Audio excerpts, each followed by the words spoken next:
قربانی کے متعلق جیسے کہ لوگوں کے دل و دماغ میں ایک کانسیپٹ اور پھر پھیلایا ہوا ایک کانسیپٹ اور اسلامی کانسیپٹ، تینوں میں کیا چیزوں کا فرق ہے؟ اسلام کون سی قربانی چاہتا ہے؟ لوگوں نے کیا پروپیگنڈا پھیلایا ہے اور عوام کے ذہن میں کیا بیٹھا ہوا ہے؟ تینوں کو ہم تھوڑا سرسری نظر سے دیکھتے ہیں۔ سب سے پہلی چیز تو یہ ہے، اسلام جس قربانی کی بات کر رہا ہے، قرآن میں اللہ فرماتا ہے لن ینال اللہ لحومها ولا دماؤها، نہ تمہارا گوشت نہ تمہارا بہایا ہوا خون اللہ تک پہنچتا ہے، وَلَكِنْ يَنَالُهُ التَّقْوَى مِنْكُمْ، بلکہ اس کے پیچھے جو تمہارا تقوی ہے وہ اللہ تک پہنچتا ہے۔ تمہاری نیت دیکھی جا رہی ہے، تمہارا اخلاص دیکھا جا رہا ہے۔ اسی لیے کہا گیا کوئی گوشت کھانے کی نیت سے قربانی کرتا ہے تو اس کی قربانی ہوگی ہی نہیں۔ گوشت کی نیت سے اگر کسی نے قربانی کیا اس کی قربانی ہی نہیں ہے، یا پھر اگر ذبح کرنے کے بعد بیچنے کی نیت کیا گوشت میں سے کچھ حصہ، وہ تجارت کی نیت کیا ہوا ہے، تب بھی اس کی قربانی نہیں ہے۔ قربانی صرف وہ ہے جو خالص اللہ کی رضا کے لیے کرے، جو اللہ تعالیٰ نے حکم فرمایا مجھے اور اللہ کریم کے حکم پر عمل پیرا ہوتے ہوئے میں قربانی کر رہا ہوں، یہ اس نیت کے ساتھ جس نے قربانی کیا اس کی قربانی قبول ہے۔ یہ اسلام چاہتا ہے آپ کی قربانی۔ اور لوگوں کے دل و دماغ میں جو اکثر بیٹھا ہوا ہے وہ یہ ہے کہ موسم آ رہا ہے، سب کر رہے ہیں تو ہم کو بھی کرنا چاہیے، اور کچھ لوگ فیشن کے طور پر، کچھ لوگ بچوں کی ضد پر قربانی کر گئے۔ یہ لوگوں کے ذہن و دماغ میں بیٹھا ہوا ہے۔ نہیں میرے عزیزو، جو مالک نصاب ہے اس پر قربانی واجب ہے، یہاں تک کہ اللہ کے نبی صلی اللہ علیہ وسلم نے ارشاد فرمایا استطاعت ہونے کے بعد، مالک نصاب ہونے کے بعد جس نے قربانی نہیں کیا، حضور فرماتے ہیں وہ ہماری عیدگاہ کے قریب بھی نہ آئے۔ حضور اکرم صلی اللہ علیہ وسلم فرماتے ہیں وہ ہماری عیدگاہ کے قریب نہ آئے۔ اس کے لیے دنیا میں یہ وعید ہے تو آخرت میں اس کا عذاب اور ہے۔ تیسری چیز، جو پروپیگنڈا کیا پھیلا ہوا ہے قربانی کو لے کر، ایک بہت بڑا پروپیگنڈا ہے۔ اسلام کے خلاف کچھ بھی بات پھیلانے کے لیے لوگوں کو صرف ایک چھوٹی سی سوئی چاہیے کہ ان کا ایک پھیلایا ہوا یہ پروپیگنڈا کہ لاکھوں ہزاروں اینیملز اس میں کاٹ دیے جاتے ہیں، ذبح کر دیے جاتے ہیں، خون بہایا جاتا ہے، اس کا حاصل کیا ہوتا ہے؟ جیوت چیزوں کو مار دیا جاتا ہے۔ میرے عزیزو، لوگ یہ باتیں تو صرف اور صرف اسلام کے خلاف کرنے کے لیے پھیلاتے ہیں، جبکہ میں آپ کو بتاؤں دنیا کے تقریباً مذاہب میں قربانی کا کانسیپٹ موجود ہے۔ اکثر دینوں میں وہ الگ انداز ہے، کہیں بلی چڑھانا ہو گیا ہے، کہیں دیوتا کو کچھ پیش کرنا ہو گیا ہے۔ قربانی کا کئی جگہوں پر یہ کانسیپٹ موجود ہے، لیکن کوئی اپنے گریبان میں جھانکتا تھوڑی نہ ہے، دوسرے کے گھر میں جھانکنے کی عادت زیادہ ہوتی ہے۔ اسلام کی قربانی لوگوں کو نظر آتی ہے کہ مسلمان جتنا پریکٹیکل ہے اپنے دین پر، دنیا میں کوئی بھی اپنے دین پر اتنا پریکٹیکل نہیں ہے۔ کوئی بھی اپنے دین پر اس طرح پابندی سے عمل کرنے والا ملتا نہیں۔ جلن اسی بات کی تو ہے کہ کوئی پوسٹر نہیں لگاتے، کوئی اعلان نہیں کرتے، اور جمعہ میں پوری صفحے ان کی بھری نظر آتی۔ کون تمہیں پرچار کر کے جمعہ میں بلاتا ہے؟ وہ خالق کائنات کی طرف سے تمہارا جو لگاؤ ہے، وہ جو تمہیں کھینچ کر گھروں سے مسجدوں میں لاتا ہے۔ فتنوں کا دور ہے، اس کے باوجود جمعہ میں کوئی بھی مسجد ایسی نہیں ہوگی جو خالی پڑی ہوئی۔ مسلمان آج کے دور میں بھی اپنے دین پر عمل پیرا ہے، اور یہ تکلیف کا سبب بن جاتا ہے دوسروں کے لیے۔ اسی طرح قربانی کے ایام آتے ہیں تو کچھ ماڈرن خیالات والوں کو لا کر کے ہمارے درمیان پیش کیا جاتا ہے۔ وہ ایسی میٹھی باتوں کے ذریعے سے تمہیں لبھانے کی کوشش کریں، اتنے پیسے خرچہ کرنے کے، 40,000 کا 50,000 کا بکرا لینے سے بہتر ہے کسی غریب کو مدد کر دیا جائے، کسی کا گھر بنا دیا جائے، کسی کا راشن پہنچا دیا جائے۔ میاں وہ سال بھر ہم کرتے ہیں الحمدللہ، قربانی کے دنوں میں ہی کیوں؟ اللہ کے نبی صلی اللہ تعالیٰ علیہ وسلم کی حدیث سن، حضور پاک صلی اللہ تعالیٰ علیہ وسلم فرماتے ہیں قربانی کے دن یعنی ذی الحجہ کی 10، 11 اور 12، یہ 3 دنوں کے اندر حضور فرماتے ہیں کوئی عمل دنیا میں قربانی سے زیادہ اہمیت اللہ کے نزدیک نہیں رکھتا۔ کوئی عمل اللہ کو اس سے زیادہ پیارا نہیں ہے قربانی۔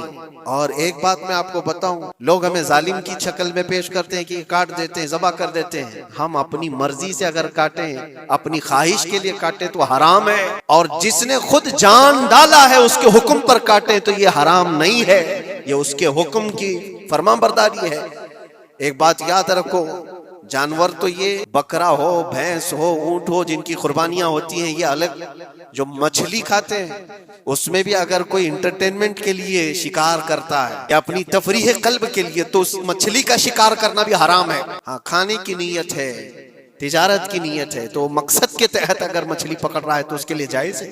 اسلام یوں ہی کسی چیز کی جان لینا اور خون بہانے کا حکم نہیں دیتا، اللہ تبارک و تعالیٰ کا حکم ہے، اور اس نے کائنات کو جس انداز سے بنایا ہے، ان جانوروں کو اللہ تعالیٰ نے ہمارے کھانے کے لیے بنایا ہے، جس کی وجہ سے یہ قربان کیے جاتے ہیں۔ اور اگر میں کہتا ہوں سارے جانوروں کی قربانی بند کر کے دیکھ لو، پھر جانور ہی رہیں گے، تمہارا رہنا مشکل ہو جائے۔ اسلام کی یہ قربانیاں تو سال میں ایک مرتبہ ہوتی ہے نا، جو ایک دن کی جاتی ہیں، 10ویں ذی الحجہ سے 12ویں کو۔ اگر نوجوانوں میں ایک دعوت دیتا ہوں، جاؤ، آج تو AI کا زمانہ ہے، کچھ بھی پوچھو تو لا کر کے تمہارے سامنے رکھ دے گا سارا ڈیٹا۔ ذرا یہ بھی ڈیٹا نکال کر کے دیکھ لو کہ سال بھر میں KFC میں کتنی چکن ذبح ہوتے ہیں، پوری دنیا بھر میں پر ڈے۔ میکڈونلڈ صرف چکن ہی نہیں بیچتا، گائے کا گوشت بھی بیچتا ہے پوری دنیا بھر میں، جس کو یہاں پر بھی بہت سینے سے لگا کر کے رکھے گئے ہیں۔ پوری دنیا بھر میں ان کا استقبال ہے، کیونکہ امریکن کمپنیاں ہیں، باپ دادا کی کمپنیاں ہیں، ان کو کوئی آنکھ نہیں دکھا سکتا۔ اور انٹرنیٹ کے ڈیٹا کے حساب سے پر ڈے 68,000 گائے تو میکڈونلڈ ذبح کرتا ہے۔ پر ڈے کی بات کر رہا ہوں، سال بھر کی نہیں۔ سال بھر ان کا ڈیٹا بہت زیادہ ہے، ملینز میں ہے، اور 1 بلین سے زیادہ چکن وہاں پر بھی قربان ہوتی ہیں جو فرائیڈ چکن کھاتے ہیں۔ یہ تو ایک کمپنی کی بات کر رہا ہوں، ایسی بہت ساری کمپنیاں ہیں۔ تو کبھی کسی نے یہ اعتراض کیا کہ یہ کمپنیاں اتنے جانوروں کو ذبح کرتی؟ نہیں، بقرعید کے دن سب کے سینگ نظر آتے ہیں، جانوروں کی محبت امڑ کر کے آتی ہے۔ سال بھر جو قربان ہو رہے ہیں، کبھی کسی نے آبجیکشن نہیں کیا کہ یہ سارے آؤٹ لیٹس بند کیوں نہیں کر دیے جاتے، یہ ساری دکانیں کیوں نہیں بند کر دی جاتی جو سال بھر ذبح کر رہے ہیں۔ ہو سکتا ہے میکڈونلڈ یہاں نہیں ذبح کرتا گائے کو، کیونکہ یہاں پتہ ہے حالات صحیح نہیں ہیں، لیکن دوسری جگہ پر جا کر دیکھیں، سب جگہ پر بیف آسانی سے ان کے ہاں ملتا ہے۔ میں یہ باتیں صرف اور صرف یہ اس لیے کہہ رہا ہوں، پھیلایا ہوا پروپیگنڈا کیا ہے؟ جانوروں سے محبت یہ سکھائیں گے ہمیں؟ اللہ کے نبی صلی اللہ تعالیٰ علیہ وسلم فرماتے ہیں، بنی اسرائیل کی ایک خاتون کو میں نے جہنم میں دیکھا۔ کس بنیاد پر؟ فرماتے ہیں وہ عبادت گزار تھی، زاہدہ تھی، پرہیزگار تھی، لیکن ایک بلی پالی ہوئی تھی، اور اس نے کبھی عبادت کرنی ہوتی تو 2 دن 3 دن تک اپنے کمرے میں گوشہ نشین ہو جاتی تھی اکیلی، اور اس نے اپنی بلی کو ایک جگہ پر گلے سے رسی لگا کر باندھ دی، اور 3 دن تک وہ اپنی عبادت میں رہی، مصروف رہی، اور 3 دن کے بعد اسے خیال آیا تو جا کر دیکھی بلی مر چکی تھی۔ حدیث پاک میں، صحیح حدیث ہے، اللہ کے نبی صلی اللہ علیہ وسلم فرماتے ہیں صرف اس بنیاد پر اللہ تبارک و تعالیٰ وہ عبادت کرنے والی عورت کو جہنم میں بھیج دیا۔ جو میری مخلوق پر رحم نہیں کرتا وہ رحم کے قابل نہیں۔ یہ سکھائیں گے ہمیں جانوروں پر رحم کرنا؟ ہم جس جانور کو ذبح کرتے ہیں وہ اللہ کے حکم سے کرتے ہیں، اس کے علاوہ کسی بھی جانور کو ظلم کرنا، اللہ کے نبی صلی اللہ تعالیٰ علیہ وسلم کی حدیثوں میں سے یہ ہے کہ جانور پر ظلم کرنا ذمی پر ظلم کرنے سے بڑا ہے۔ اور ذمی کیا ہے؟ ذمی وہ جو مسلمانوں کے ملک میں امن کے ساتھ رہنے کے لیے ریکویسٹ کیا ہوا ہو اور اسلامی حکومت اسے امن دی ہوئی ہو۔ اور اللہ کے نبی صلی اللہ علیہ وسلم فرماتے ہیں مسلمان پر ظلم کرنے سے زیادہ بڑا ظلم ذمی پر ظلم کرنا ہے، اور اس سے بڑا ظلم جانور پر ظلم کرنا ہے۔ یہ میرے آقا کے فرمان ہے، نبی اکرم صلی اللہ علیہ وسلم نے فرمایا، اور رحمت للعالمین ہے۔ اور ایک بڑی بات میں آپ کو بتاؤں، جو یہ پھیلایا جاتا ہے کہ جانوروں پر ظلم، سیدنا امام غزالی رحمت اللہ تعالیٰ علیہ کی ایک بات میں پڑھ رہا تھا، حجت الاسلام، جن کی کتابیں پڑھ کر کے لوگ اللہ کے ولی بن گئے۔ امام غزالی کا نام سنا ہے؟ اتنی کتابیں انہوں نے لکھا، تصوف کے امام ہیں، علم کلام کے امام ہیں، منطق کے امام ہیں، فقہ و تصوف کے امام ہیں، بے شمار علوم و فنون کے دریا بہائے ہیں۔ اس حجت الاسلام امام غزالی رحمت اللہ علیہ کے انتقال کے بعد ان کے بھائی نے ان کو خواب میں دیکھا اور پوچھا آپ کے ساتھ اللہ نے کیا معاملہ فرمایا؟ امام غزالی فرماتے اللہ نے مجھے بخش دیا، میری لکھی ہوئی کتابیں، میری عبادتیں، ہزاروں کو جو میں نے پڑھایا وہ شاگرد، یہ ساری چیزوں کی وجہ سے نہیں، بس ایک کام کی وجہ سے۔ پوچھا وہ کون سا کام؟ کہا ایک بار میں کتاب لکھ رہا تھا اور سیاہی میں قلم ڈبو کر کے لکھا جاتا تھا، اور سیاہی جو بنتی تھی وہ پھلوں کے رس سے نکال کر، اور لکڑی کا قلم اس میں ڈبو کر کے لکھا جاتا تھا۔ تو میں لکھ رہا تھا کہ ایک مکھی آ کر سیاہی پر بیٹھ گئی، میں اپنا قلم روک لیا کہ ہو سکتا ہے وہ پیاسی ہو، پی کر چلی جائے۔ کافی دیر تک وہ مکھی اس سیاہی پر بیٹھی رہی اور پی کر کے جب وہ اڑ گئی تو پھر میں اپنا قلم چلاتا رہا. یہ بات تو زندگی میں آئی اور گئی, تو اس کو چھوٹا سمجھا تھا, لیکن میری موت کے بعد رب تبارک و تعالیٰ نے مجھے اٹھا کر فرمایا جس نے میری چھوٹی مخلوق پر رحم کیا بس اس نیکی کی بنیاد پر میں تجھے جنت عطا کرتا ہوں. ایک جانور پر رحم کرنے کی بنیاد پر, ایک جانور پر رحم کرنے کی بنیاد پر. اور حدیث پاک میں, صحیح حدیث پاک میں یہ بھی ہے, ایک طوائف تھی جس نے مرتے ہوئے کتے کو بچایا تھا پانی پلا کر, اور اس بنیاد پر اس کی بخشش ہو گئی. طوائف تھی اور رحم کیا جانور پر تو اس کی بخشش ہو گئی. میں اسلام کی وہ چیزیں تمہیں بتا رہا ہوں جو دنیا تمہارے سامنے یہ چیزیں لانے سے عاجز ہے اور قاصر ہے. یہاں تک کہ اللہ کے نبی صلی اللہ تعالی علیہ وسلم نے فرمایا جانور پر اگر تم نے ظلم کیا ہے تو جس طرح سے ظلم کرو گے قیامت کے دن یہ اپنے سینگوں کے ساتھ اپنے کھروں کے ساتھ اٹھے گا اور اسی طرح سے اس کا بدلہ بھی دلایا جائے گا. وہ تمہیں مارے گا قیامت کے دن اور بدلہ لے گا. یہ بھی حدیث پاک میں. جانور پر ہمیں اس کے چہرے پر مارنے کا حکم نہیں ہے, اس کو اس کی طاقت سے زیادہ بوجھ ڈالنے کا حکم نہیں ہے. اللہ کے نبی صلی اللہ تعالی علیہ وسلم کے پاس ایک صحابی آئے, اونٹ پالتے تھے. کہا ایک اونٹ بہت سرکش ہو گیا ہے, اور جب اونٹ سرکش ہو جاتا ہے نا کسی کی کھوپڑی کھینچ لیتا ہے, وہ اسی وقت سر کو پکڑ لیا تو آدمی وہیں ختم ہو جائے. وہ کسی کے قابو میں نہیں آ رہا تھا, حضور کے پاس آئے. رسول پاک صلی اللہ علیہ وسلم نے فرمایا چلو میں چلتا ہوں دیکھتا ہوں.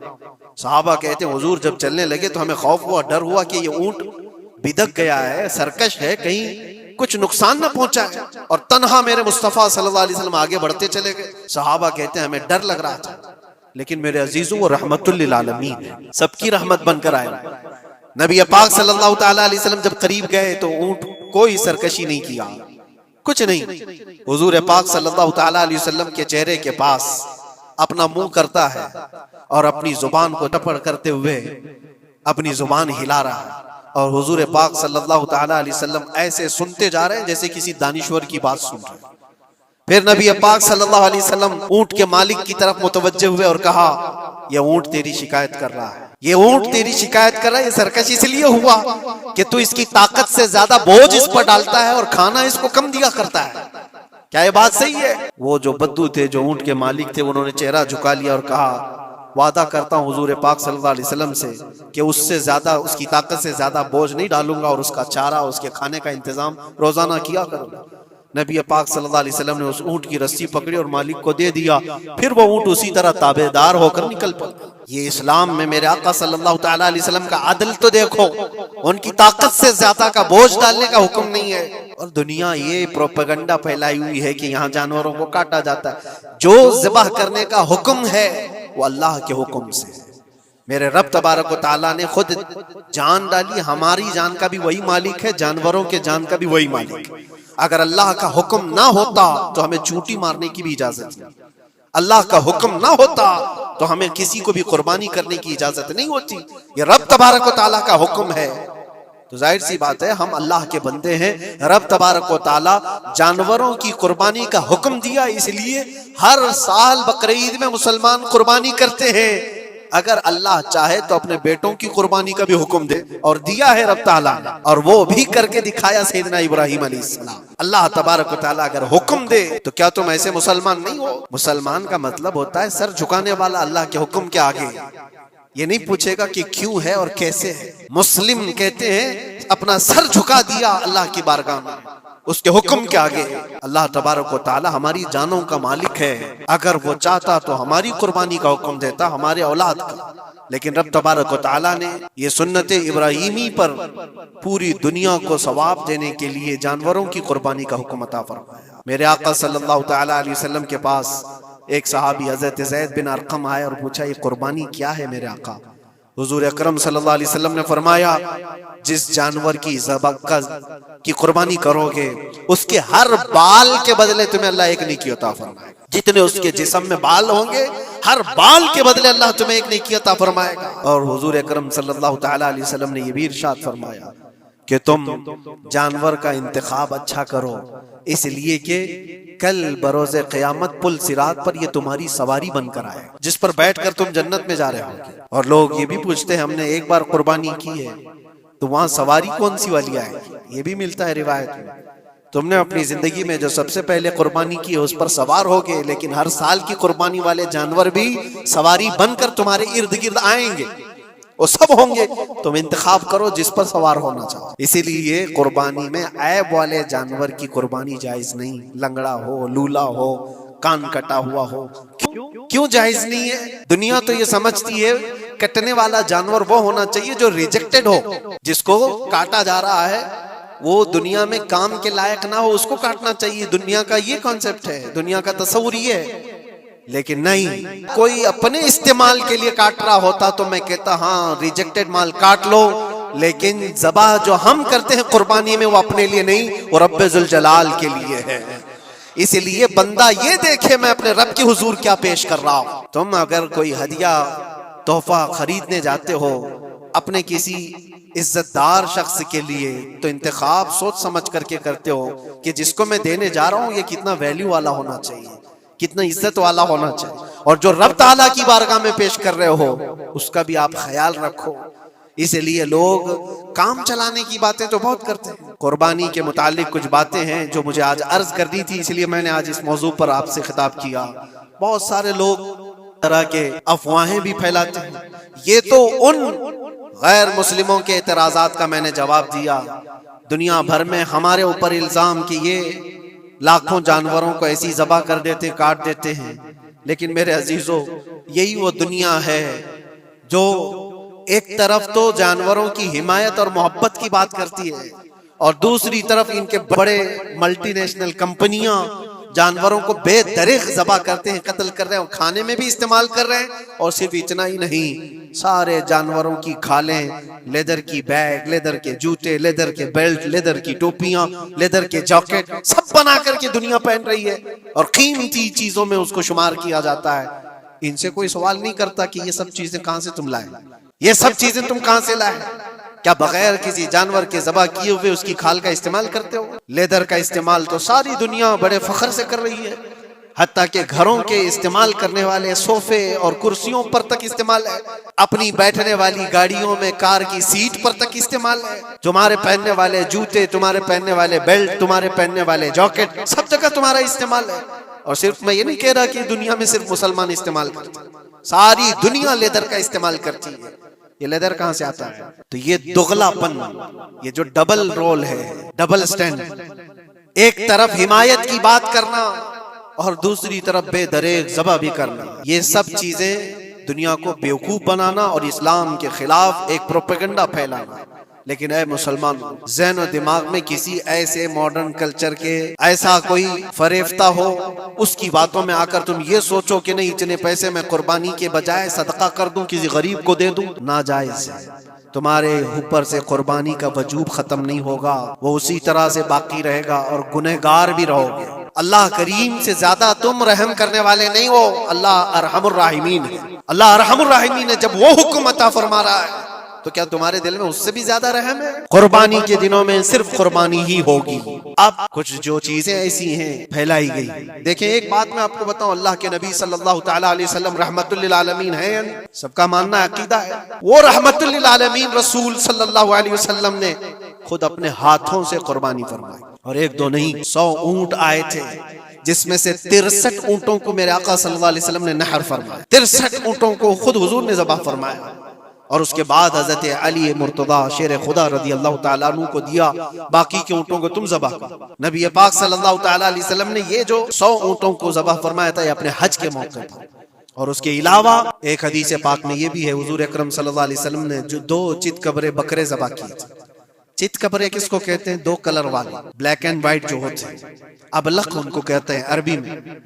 2 مینڈے ذبح فرمائے، ایک نبی پاک صلی اللہ تعالی علیہ وسلم نے اپنی جانب سے قربان فرمایا اور دوسرا پوری امت کی طرف سے قربان فرمایا۔ یہ رسول پاک صلی اللہ تعالی علیہ وسلم کے، اسی لیے تو میں عرض کرتا ہوں میرے عزیزو، ہمارے امام نے سچ کہا، جو نہ بھولا ہم غریبوں کو رضا، یاد اس کی اپنی عادت کیجئے۔ قربانی سال میں 1 مرتبہ ہو رہی ہے، رسول پاک صلی اللہ تعالی علیہ وسلم قربان کر دیتے اپنے نام سے، وہ تو کیا ہی، لیکن قیامت تک آنے والی اپنی امت کی طرف سے بھی خود اپنے ہاتھ سے قربانی فرمائے۔ آج امت یہ پوچھتی ہے میرے عزیزوں قربانی کے لیے، 1400 سال پہلے تمہارے رسول نے تمہاری جانب سے قربانی کی، اور اللہ نے جس کو استطاعت دی، جس کو طاقت دی، میں یہ چاہتا ہوں کہ تمہارے اوپر جو قربانی واجب ہے اپنی قربانی کرو، ساتھ میں ایک اور قربانی میرے مصطفیٰ کی طرف سے کرو، حضور اکرم صلی اللہ علیہ وسلم کی طرف، جبکہ ان کے احسان کا بدلہ پوری امت نہیں ادا کر سکتی، لیکن ہم ہدیہ تشکر کے طور پر اپنی طرف سے پیش کر سکتے ہیں۔ اور کچھ لوگوں نے یہ سمجھ رکھا ہے ایک بکرا لے کر کے آتے ہیں پورے گھر والوں کی طرف سے قربانی، ایک بکرا پورے گھر والوں کی طرف سے قربانی۔ میرے عزیزو، بکرا ایک آدمی کی طرف سے ہی قربان ہوگا جو مالک نصاب ہے۔ گھر میں اگر 4 لوگ مالک نصاب ہیں تو چاروں پر قربانی ہے، شوہر پر بھی، بیوی پر بھی، بیٹے پر بھی، جو مالک نصاب ہے۔ مالک نصاب کا مطلب کیا ہے آپ جانتے ہیں؟ جس کے پاس 52.5 تولہ چاندی یا 7.5 تولہ سونا یا اس کے برابر کی قیمت ہو، ان میں سے کسی ایک کے برابر کی قیمت ہو۔ اس زمانے میں آپ کیلکولیٹ کر لو 52.5 تولہ چاندی کی قیمت کیا ہو سکتی ہے۔ اتنی اگر تمہارے پاس رقم ہے، اتنی مالیت ہے تمہارے پاس، تو تم مالک نصاب ہو اور تمہارے اوپر قربانی واجب ہے۔ قربانی تمہارے اوپر واجب ہے، اور قربانی واجب ہونے کے لیے سال بھر پیسے ہونا ضروری نہیں، قربانی کے دنوں میں اگر وہ مالک نصاب ہوا تب بھی اس پر واجب ہے۔ زکوٰۃ کا حکم الگ ہے، قربانی کا حکم الگ ہے۔ اور پورے گھر کی طرف سے ایک بکرا قربان کیا تو کسی کا بھی نہیں ہوا۔ اگر 4 لوگ گھر میں رہتے تھے اور چاروں کی طرف سے ایک بکرا ذبح کیا اور چاروں کا نام لیا گیا ہے تو کسی کے نام سے قربانی نہیں ہوئی، کیونکہ پرٹیکولر ایک ہی کی طرف سے قربانی ہو سکتی ہے۔ ہاں، بڑے جانور میں 7 حصے ہو سکتے ہیں، وہ اونٹ ہوا یا بیل بھینس، یہ جو بڑے جانور ہیں ان جانوروں میں 7 حصے ہو سکتے ہیں اور ان میں شریک ہونا جائز ہے، لیکن 7 لوگ جو شریک ہو رہے ہیں ان کے لیے بھی شرط ہے کوئی ایک بندہ بھی اس میں غلط عقیدے والا بھی نہ ہو اور گوشت کی نیت سے شریک نہ ہوا ہو، بلکہ سب قربانی کی نیت سے آئے ہوں تو سب کی قربانی ہوگی۔ یہ خیال بھی رہے ضروری ہے۔ اب حالات ایسے آ گئے کہ سب کے لیے ایک بکرا لینا اگر طاقت کے بھر نہیں ہے، استطاعت نہیں ہے، تو وہ بڑے جانور میں حصہ لے سکتے، جہاں پر یہ قربانیاں ہو رہی ہیں شریک ہو سکتے۔ کچھ لوگوں نے یہ پروپیگنڈا بھی پھیلایا ہے ہمارے درمیان میں سے کہ بڑے کی قربانیاں جو ہوتی ہیں اجتماعی قربانیاں، یہ جائز نہیں ہے، آدمی کو اپنی قربانی کے وقت سامنے ہونا ضروری ہے۔ ایسی باتیں پھیلائی گئی ہیں۔ میں آپ کو حدیث پاک سناتا ہوں۔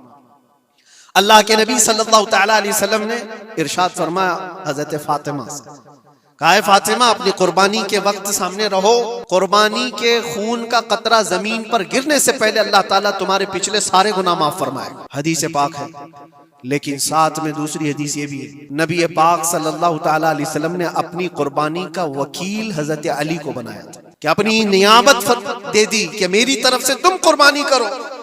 اس طرح سے جو مسلمان استطاعت نہیں رکھتا خود کرنے کی، وہ اپنی جانب سے کسی دوسرے کو وکیل بنا سکتا ہے، شرعاً جائز ہے، کسی کو بھی وکالت دی جا سکتی، نیابت دی جا سکتی ہے، میرے طرف سے تم قربانی کرو۔ جیسے کہ گھر میں کوئی عورت مالک نصاب ہے، اگر یہ حکم ہوتا کہ عورت خود جا کر کے کرے تو کہاں سے کرتی؟ عورت کسی کو وکیل بنا سکتی ہے، اپنے شوہر کو کہتی یا کسی کو دے دیا پیسے کہ میری جانب سے تم قربانی کرو، یہ جائز ہے بالکل۔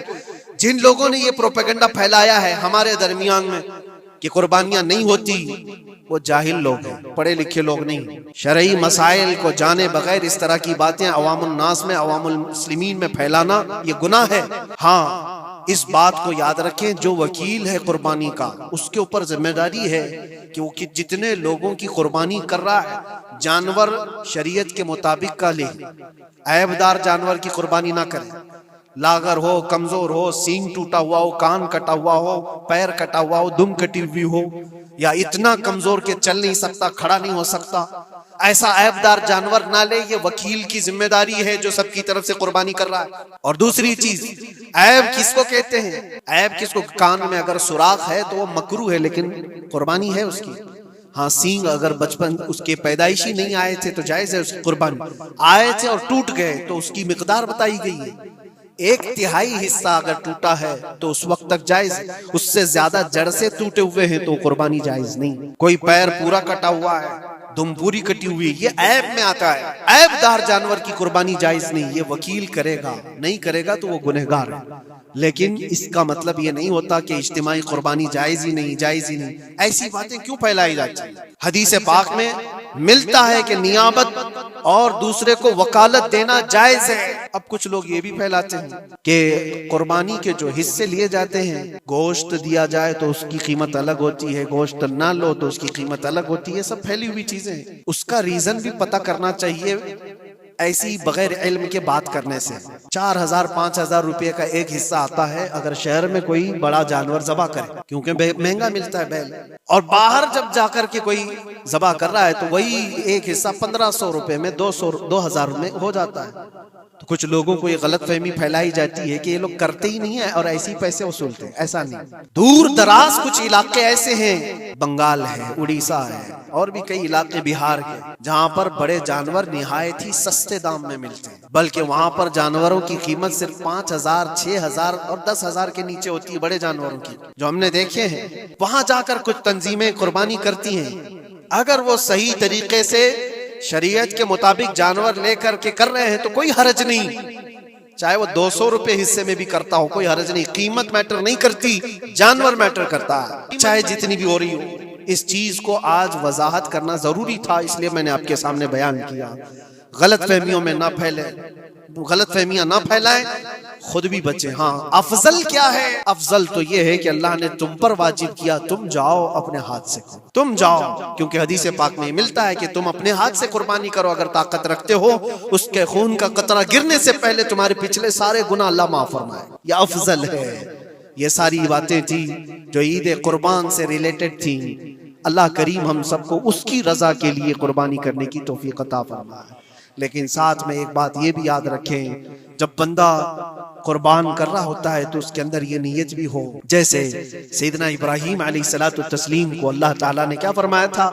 4 پرندے لو، ان کو ذبح کرو، ان کے سر اپنے پاس رکھو، ان کا قیمہ بنا کر 4 پہاڑوں پر رکھاؤ، اور پھر ان پرندوں کا نام لے کر کے بلاؤ، وہ زندہ ہو کر کے آ جائیں گے۔ کیونکہ ابراہیم علیہ السلام نے اللہ سے پوچھا تھا کہ اللہ تم مرنے کے بعد لوگوں کو زندہ کیسے کرتا ہے، میں دیکھنا چاہتا ہوں۔ تو رب تعالیٰ ان کو پریکٹیکل دکھانا چاہ رہا تھا کہ جاؤ ٹھیک ہے، ذبح کرو 4 پرندے اور ان کا قیمہ بنا دو، سر ان کے اپنے پاس رکھ لینا، اور ان کا قیمہ 4 پہاڑوں پر رکھ کر آؤ، اور پھر آ کر ان سروں کے پاس کھڑے ہو کر ان پرندوں کے نام لے کر بلاؤ، وہ آ جائیں گے۔